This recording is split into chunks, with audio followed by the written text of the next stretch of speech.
Yo! Welcome back to Mega Man X4 Weapon Master, a no-damage run dedicated to using X's arsenal to its fullest potential. Yeah, call me crazy for doing military train next. I know I said I'll be prioritizing getting all the tools first, but when I considered how Slash Beast's stage loses a lot of its difficulty after acquiring more weapons, I figured I'd do a bit of some self-imposed challenge and do it early for a bit more fun. But I'll detail all of that later.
What? Well, at least it's accurate hitboxes, unlike whatever the hell this is supposed to be.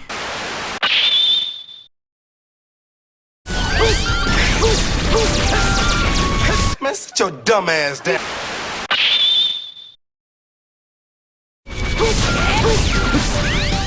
I forgot to press the special weapon button, didn't I? Get the hell out! So yeah, let this be a stark reminder. I'm human too, people. Military Train is a nice contrast to the previous stage's difficulty. It's certainly harder without the arms parts for charged weapons, and honestly, the hectic nature of the hordes of enemies is the perfect playground for showing off the practicalities of all of your weapons. That realization didn't dawn on me until after recording all of the stages, so missed opportunity there. By the way, stick around until the end of the video. I have an idea to rectify what I just mentioned, but we'll get back to that. Anyway, while there are no advanced tech maneuvers used in this stage, this isn't necessarily the best stage to show off uncharged aiming lasers' true capabilities, if I'm being honest. It still provided some moments here and there for typical uses of it, however. Given we don't have the arms part yet, it's mainly just used here to preemptively kill enemies while keeping momentum uninterrupted, which in essence is the way you're supposed to use it. It's wiser to lock on your maximum target of 3 before firing it. So yeah, what the heck? My dog is literally chewing on a used up empty water bottle. Stop that! Hey you.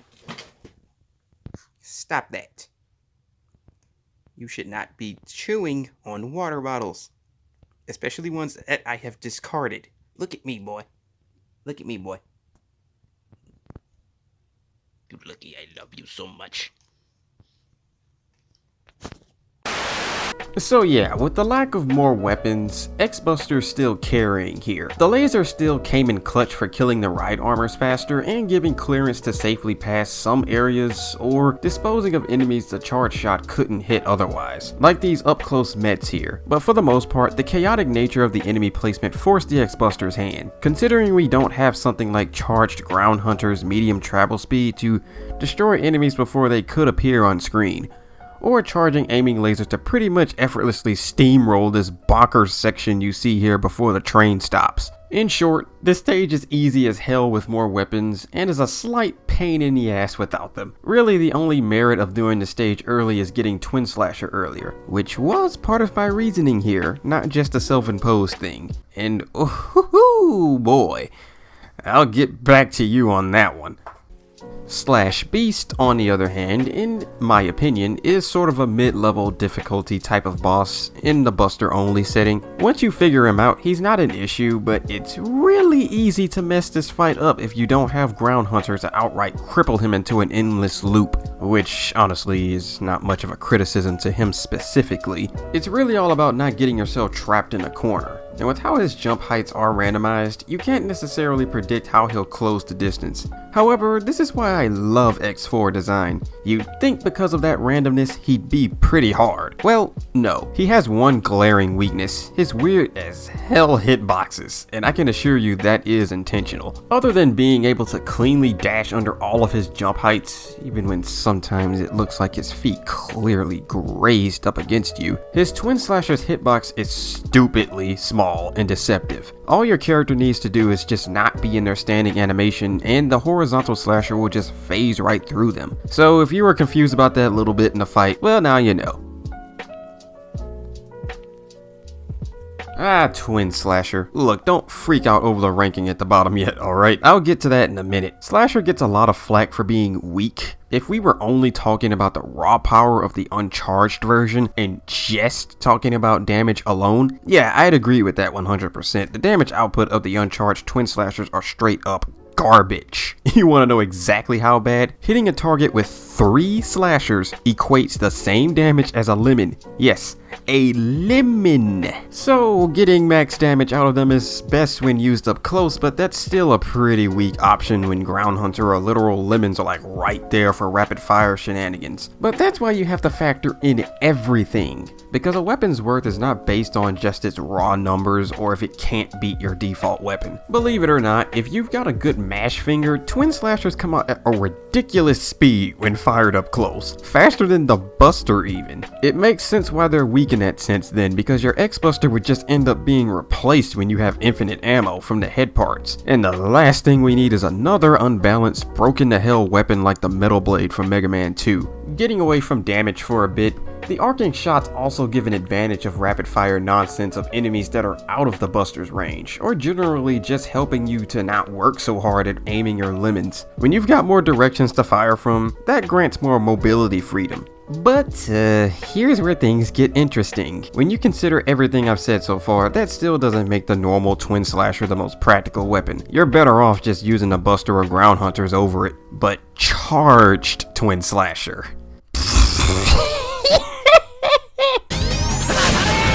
You might as well just consider this thing your go-to screen nuke. X4 has sturdy enemies, but most of them can just be bypassed. The more dominant and mobile enemies in the game are fragile, which Charge Slasher does make food out of them. Not only can it fire in more than 2 directions, but the Slasher's damage is multiplied enough to clean house without worry. It has 2 advantages over Charged Aiming Laser. The first is Charged Ammo? The fuck is an ammo? The first is charged ammo consumption. Since your head parts don't make charged shots infinite, charged aiming laser has a measly 4 ammo counter. Twin slashers is double that, which means you get more screen clearing ammunition, as well as the second option in case something's immune to the laser. The second advantage is that the spread shot executes extremely quicker, whereas laser you have to be a bit more strategic when you release the charge, and there's going to be rare moments where you'll need to manually aim it for your screen clears. Charge Slasher doesn't have that problem. It's just bam, everything's dead. Laser still has the advantage of being straight up hundreds of times more powerful in the multi-hit category, and is better for clearing out tougher enemies and ensuring your clearance. But that's why it's best to just use them both, not one over the other. Both have their areas of strengths and weaknesses, but you can use that to your advantage. Okay, before I end this video, here's that rectification I was talking about earlier. I'm planning on trying something a little different this time around. Unfortunately, due to the non-linear nature of the game, you'll have stages like this with missed potential for showing each weapon's strength. Simply taking a different route can rob you of precious opportunities of visiting a stage early on where you had next to nothing to work with. Let me know in the comments below if you'd be interested in an extra video after the final stage. What's this extra video I'm talking about? It'd simply be a mini movie of me revisiting some of the earlier stages on separate save files with every weapon available, aside from the weapon gained from the stage itself, of course. The point of this would be to give even more visual examples of each weapon in action, because unfortunately, there were situations where a couple of weapons didn't get as much spotlight. If that's something y'all would be interested in, just let me know. Either way, time for me to peace out. Next up will be the jungle area. See you soon, take care of yourselves, and always remember to stay chill.